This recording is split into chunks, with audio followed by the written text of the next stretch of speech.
எனது பெயர் யஹ்யா அய்யாஷ். என்னைப் பற்றி கொஞ்சம் சொல்கிறேன் கேளுங்கள். நான் பாலஸ்தீனத்தின் ரபாத் எனும் சிறிய கிராமத்தில் 1969ஆம் ஆண்டு பிறந்தேன். என் தந்தை ஒரு விவசாயி. அவர் உழைப்பின் மதிப்பையும் தாய்நாட்டின் மீதான அன்பையும் எனக்கு அள்ளிக் கொடுத்தார்.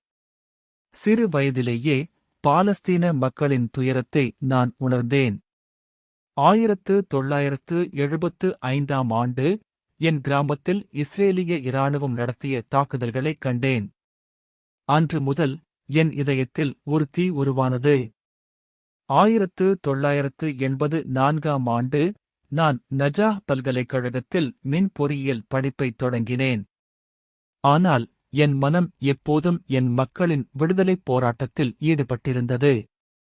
பல்கலைக்கழக வளாகங்களில் நடந்த விவாதங்கள், போராட்டங்கள், இஸ்ரேலிய அடக்குமுறைகள் என இவை அனைத்தும் என்னை ஒரு விடுதலை வீரனாக உருவாக்கின. 1987ஆம் ஆண்டு முதல் பாலஸ்தீனிய கிளர்ச்சி வெடித்தது.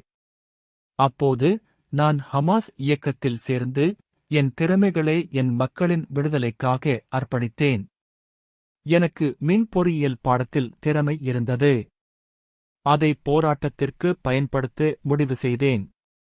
1991ஆம் ஆண்டு முதல் நான் வெடிகுண்டுகள் மற்றும் ரிமோட் சாதனங்களை வடிவமைக்கத் தொடங்கினேன்.